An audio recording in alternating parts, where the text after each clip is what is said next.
da sauraron mu barkanmu da yau barkanmu da warhaka kuma barkanmu da sake saduwa da ku a daidai wannan lokacin da zamu gabatar muku da labaran mu na yau talata 17 ga watan Jumada Sani shekarar Hijiriya ta 1444 wacce ta yi daidai da ranar 10 ga watan Janairu shekarar miladiya ta 2023. Masu kallon mu da sauraron mu tare da fatan kun wuni lafiya. Yanzu kuma sai a gyara zama domin jin cikakkun labaran.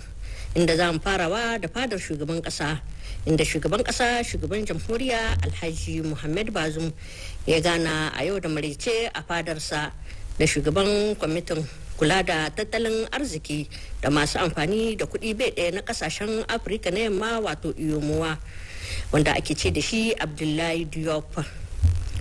A yayin wannan haduwar dai sun tattauna ne akan muhimman batutuwa da suka shafi yadda kasashe mamba na wannan kwamiti na iyomowa suke aiwatar da ayyukansu da kuma irin ci gaban da aka samu. An gudanar da wannan haduwar ne tare da halartar ministan kula da kasafin kudin kasa wato Ahmed Julud. Babban magatakarda a ofishin kula da harkokin waje ya jagoranci wani taron tattaunawa karo na 3 da ya shafi irin shirye-shiryen da ake na karbar babban taro na haɗin gwiwar kasashen nan guda biyu Nijero Espanyol. Wato makasudin wannan haduwar kwashi ne tattauna muhimman batutuwa da suka shafi yadda za a karfafa hulɗar diplomasiya daga shekara ta 2023 zuwa 2027 a tsakanin ƙasar Niger da ƙasar Spain.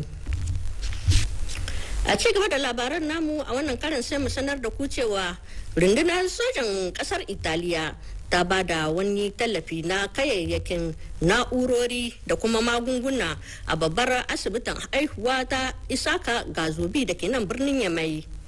Wannan kinkwa domin kula da koshin lahiyar al'umma musamman ma 'ya'ya mata. Zulaha Gambo na dauke da karin bayani. Kayayyakin aiki na asibiti na kimanin miliyan 23 da 'yan kai ne sojojin kasar Italiya da ke aiki a nan Nijar suka ba asibitin aihuwa ta Isaka Gazobi a matsayin taimako tare da taimakon wasu kayayyakin aiki da wani babban jami'in soja. Kayayyakin sun kumshi gadaje na hoshi da kuma kayayyakin kula da jarirai sabbin aihuwa da sauransu. Jakadar kasar Italiya da ke aiki a nan Nijar Emilian Gato ta jaddada ma hukumomin kasar Nijar cewa sun yi wannan taimakon domin tallafa ma al'ummar Nijar, sannan kuma ta ce kasar ta za ta ci gaba da bada ire-iren wannan taimakon na kayayyakin aiki na asibiti domin dafa ma gwamnati a kokarin da take yi na samar da koshin lahiyar al'umma. Dangance da haka ne ma babbar sakatariya asibitin aihuwa ta Isaka Gazobi Madan Gawo Zaharatu ta nuna farin cikinta game da wannan tallafi. Lalle muna ma Allah godiya da ya gwada mana wannan rana, kuma muna ma duka jama'a da suka zo suka taya mu murna da wannan rana. Rana ce mai mahimmanci wajen mu dan dai an san cikin fannin taimakon mata da yara lalle gwamnati na kokari, amma kuma masu hannu da shuni su ma suna taimaka ma maternity. Shi ne ya kama yau ga rana waɗannan sojawa na ƙasar Itali da ke hulɗa da Niger cikin harakar taimakon lahiya da taimakon tsaron ƙasa su suka kawo muna wanga taimako. Babban mahimmanci ne don mu ƙara kuzari zuwa ga taimaka lahiyar mata da yara. Ya taimaka muna da tabul inda muke azza mata su haihu da tabuloli waɗanda za mu karɓar yara da magungunan da ya kamata dai cikin a taimaka ma yara. Shi ko wancan taimako wanda sozawa suka yi shine wannan bulok in kuna tuni tun bara aka ƙare gina shi, amma ba mu samu kayan aiki ba, kenan bulokokin ba a fara aiki ba.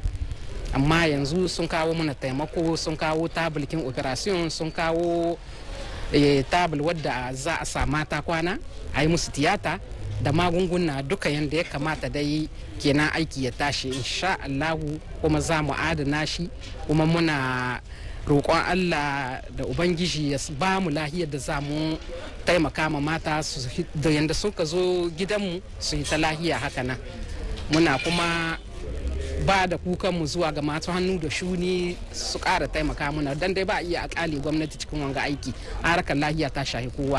A nasu bangare mataimakin babban sakataren ofishin ministan kiwon lahiya Sabo Asan Adamu da babban daraktan asibitin aihuwa ta Isaka Gazobi Farfesa Madina Yamma ɗaya bayan ɗaya sun isar da sahihiyar godiyarsu a lokacin karɓar wannan taimakon.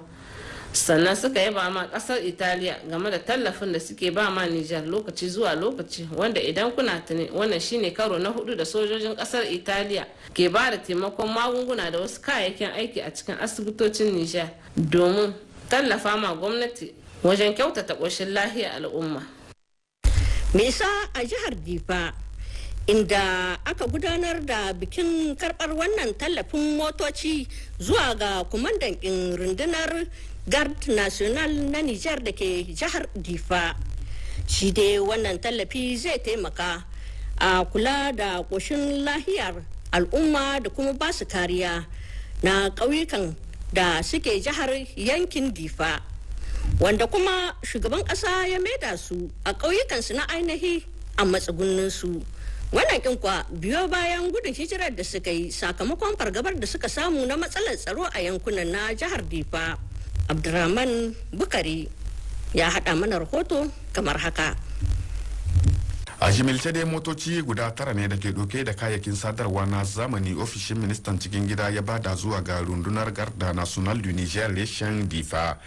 Tallabi kuma wanda ke cikin tsari na taimaka ma gwamnati akan kokarinta na maida duka 'yan gudun hijira gidajensu da kuma ƙauyukansu na asali da suka bari a dalilin matsalar rashin kwanciyar hankali. Bikin bada waɗannan motoci da aka gudanar a ranar jiya litinin an tafiyar da shi ne a ƙarƙashin jagorancin gwamnan jihar Difa Malam Ismail Yunusa, wanda ya kasance tare da rikiyar magatakardar ofishin shi Malam Ambali Buwai da shugaban majalisar jiha Koroshi Dala da kuma manya-manyan hafsoshin jami'an tsaro na polisa da kuma gendarmerie national. Gwamnan jihar Difa da ya bada makullan waɗannan motoci zuwa ga colonel Ladaye Muhammadu babban hafsan garda national du Niger reshen Difa ya buga yabo sosai da sosai akan wannan tallabi da muddin zai taimaka kan karfafa tsaro a cikin wasu ƙauyuka na lardun Difa da ke fama da matsalar rashin kwanciyar hankali. Akan haka ya kawo godiya ta musamman zuwa ga ofishin ministan cikin gida da kuma PNUD da kungiyar majalisar ɗinkin duniya da ke kula da zancen samo da ci gaba akan wannan kokari nasu na ci gaba da dafa ma tsari na mai da 'yan gudun hijira gidajensu da shugaban ƙasa Muhammad da Bazoum ya kirkiro domin samo da zaman lafiya a nan cikin lardun Difa. Tsari kuma wanda a yau ya taka rawar gani da kuma samun karbuwa daga wajen ɗimbin iyalai da suka koma gidajensu na ainihi, inda a shekarar 2021 lokacin da aka kaddamar da wannan program wajen rai 40,138 suka koma gidajensu a cikin ƙauyuka kimanin 23. A watan Septamban nan ma da ya gabata wajen rai 35,445 ne na kominikin Boso, Kablewa da Gaskeru su ma suka koma gidajensu na ainihi. Me yasa a jihar da magaran inda jami'an 'yan sanda suka cafke waɗansu gungu guda biyu na 'yan ɓata gari kuma suka nuna su ga gwamnan jihar ta da magaran a yau. Kasimu tare da Abdurrahman Ma'azu sun aiko mana da rahoto. Wannan shine karo na biyu a tsawon watanni 3 kawai da jami'an tsaro na huskar wannan jiha ta da magaram, musamman ma na bangaren police judiciaire da kuma waɗanda ke kula da yaƙi da fataucin miyagun ƙwayoyi ke sa hannu kan irin waɗannan miyagun mutane a nan jihar da magaram. Gungu na farko ya kumshi kamar mutum 4 waɗanda suka kware wajen wato sace-sace da makami waɗanda ke tafiyar da aikinsu a cikin ita wannan jiha. Sannan gungu na biyu su kuma masu hutaucin miyagun ƙwayoyi ne, musamman ma wannan sabuwar wato ƙwaya da ake kira da suna pregabalin, wadda a da can dai magani ce ga waɗansu masu cututtuka, amma yanzu a sha waɗansu matasa ke unhani da ita da waɗannan ƙwayoyi su yi ta sha har su kai ga maye. An gabatar da waɗannan gungun mutane wato kashi biyu ga mai girma wato gwamnan jihar da magaram Malam Lawal Ahmadu Madugu. Don haka cikin hudubar da ya albarkacin wato wannan sabga, babban darakta na jiha na huskar 'yan sanda Ahmadu Musi ya nuna wato mahimmancin irin wannan gayya da jami'an tsaro ke yi domin ƙara tabbatar da kwanciyar hankali da kuma yaƙi da fataucin irin waɗannan miyagun ƙwayoyi.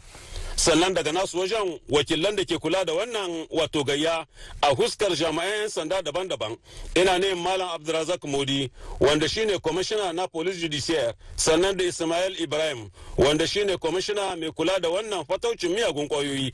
Dukkansu sun bayyana ma al'umma ɗaya bayan ɗaya irin hanyoyin da aka bi har Allah ya sa aka sa hannu kan waɗannan mutane.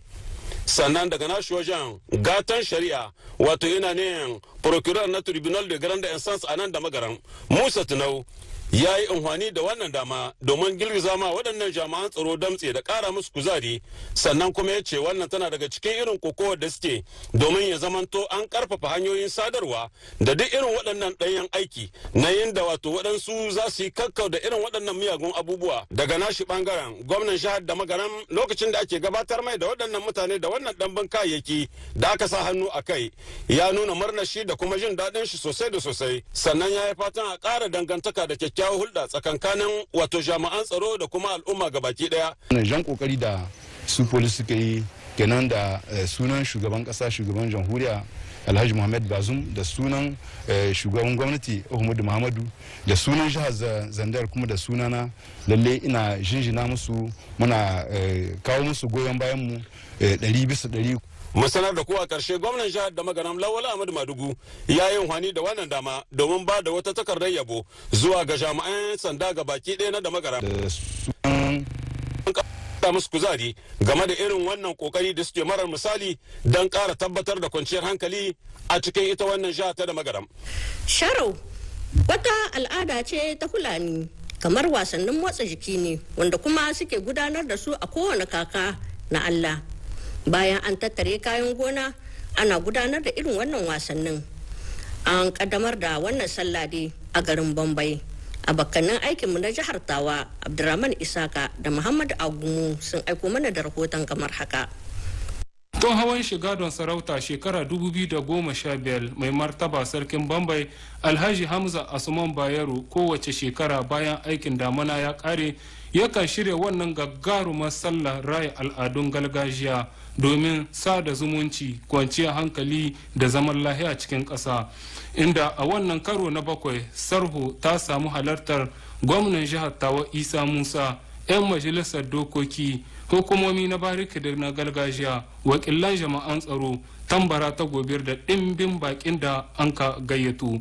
Gama jawabin Lali Marhabin barka da zuwa na gwamnan jihar Tawa Isa Musa. Sarkin Bambai godiya da ya ce a'a ya kamata a zafafa tarihinmu, a zafafa al'adunmu waɗanda yau saboda tafiyar duniya sun bace. Ya kamata ya zamanto mun san su ɗiyanmu da jikokinmu kai shekarar sakan tarihi ya zamanto an san su an yi su. Don haka nake jin daɗin zuwa gani yau da nake ganin abin da gani. Allah ya saka da alheri. Daga nashi wajen mai martaba sarkin Bambai Alhaji Hamza Asuman Bayero ya nuna horin cikin shi da godiya kama haka. Bayan godiya ga Allah Ubangiji, ina gode muku ku jama'a, ku al'umma da kuka halarci wannan taro na yau, musamman magabata. Ban goyi bayan hiddada daga cikin iri. Ina son mu miƙe haka na abinda muka iske gadin mu zamna lafiya, kar waɗansu su yi amfani da wannan dalili na cewa su kai ma waɗansu hari, na cewa ga masu laifi su buga su gaba ɗaya akan ƙabilar su. Ban na son haka nan, kuma ina kiran ku ga kiyaye da haka nan. Dan wake guda ke ɓata yake. Tsawon sati guda dai za a yi dukkanin waɗannan ƙabilolin da ƙaramar hukumar Bambai ta kumsa, ɗauko tun daga wajen Hausawa, Zabarmawa, Hillani, Bare-bari, Bugaje, Gobirawa, Gubawa, Arawa, Kurfayawa da Baroroji, inda ma a lokacin da ya ɗau jawabi mai daraja sarkin illela ya yabi tsarin wannan sallah ta sarho, musamman ya ɗauko zancen mahimmancin saka iya mata lakwal, inda ya yi kira ga dukkanin ilahirin sarakuna daban-daban da cewa su yi koyi da wannan sallah sarho, kuma al'adun na a dinga yin su a masarautun ne daban-daban. Bayan nan mu bayyana muku da cewa magajin garin na karamar hukumar Bambai ya bayar da lambobin yabo zuwa ga hakimai wajen su guda 23 irin rawar da sun taka don ci gaban kwamitin Bambai da ma ƙasa baki ɗaya wajen biyan lanhu. Gwargwadon labarin da ya sauka kenan a maraicen yau a gare mu, a madadin waɗanda suka taya muka gabatar da shi, ni da na shirya na gabatar ke muku fatan mu kwan lafiya, ma salam.